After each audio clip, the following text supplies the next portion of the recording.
मैं शाला खान और आप देख रहे हैं नाला पाकिस्तानी रिएक्शन। दोस्त एक तरफ 16 ट्रिलियन की इकोनॉमी चाइना की है और दूसरी जानिब इंडिया की 4 ट्रिलियन की। दोनों के बीच कैसा टकराव है? 125 बिलियन डॉलर की स्टिल जो है ट्रेड चल रही है। मोदी साहब चाइना को लेकर कोई बयान है, क्यों अपनी आवाम को नहीं दे रहे? आवाम की तरफ बढ़ते हैं और जानते हैं कि बांग्लादेश और चाइना को लेकर इंडिया की क्या पॉलिसी होने वाली है और पाकिस्तान का इस खत्ते में क्या रोल होने वाला है। देखें, पहली बात तो इंडिया का जो ऑपरेशन सिंदूर था, इसका जो बैकग्राउंड है, इसके पीछे जो वेस्टर्न पावर्स है मेनली उनका बहुत बड़ा इन्फ्लुएंस है और उनकी ये कोशिश है कि वो इंडिया को रीजनल चौधरी बना दें। और उस रीजनल चौधरी बनाने के चक्कर में वो उसका मेन टारगेट चाइना है। चाइना को कैसे काउंटर करना है। जो दूसरे बाकी छोटे मोटे स्टेट्स हैं, Pakistan is one of them, Pakistan एक स्टेट है, उसको काउंटर इस तरह से वो ऑपरेशन जो उन्होंने लॉन्च किया सिंदूर के नाम से, उसको काउंटर करने की कोशिश की। इंडिया ने बोला कि हम बहुत ज़्यादा पैट्रियोटिक हैं, जिन्होंने पाकिस्तान का साथ दिया, अब हम उनका बाइकआउट करेंगे।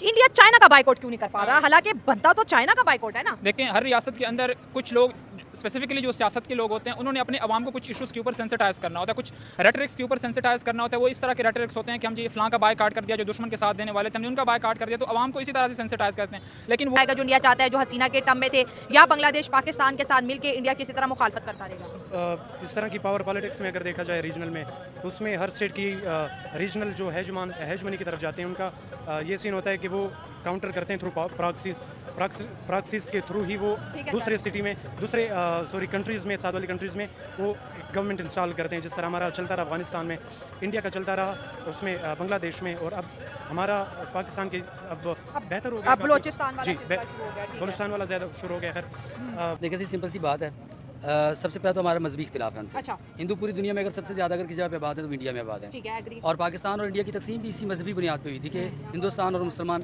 हिंदू और मुसलमान एक जगह नहीं। टू नेशन थ्योरी भी यही थी। टू नेशन थ्योरी थी, उसी वजह से तब से ये मामला चल रहे हैं। उनका अपना एक नजरिया है, वो चाहते हैं कि अगर मुसलमान हमारे ऊपर 1000 साल राज करते रहे, अब हम करेंगे, तो अब हम करें। इंडिया चाइना को क्यों नहीं आंखें दिखा पा रहा? आंखें इसलिए नहीं दिखा पा रहा कि चाइनीज़ जो है पूरी दुनिया में सबसे मुनज़्ज़म, सबसे शानदार लोग अगर हैं तो वो चाइनीज़ हैं। इसमें कोई नजरियाती इख्तिलाफात नहीं हो सकते किसी किस्म के। देखिए ना, अमेरिका को आंखें किसने दिखाई है पूरी दुनिया में? चाइनीज़ ने दिखाई हैं।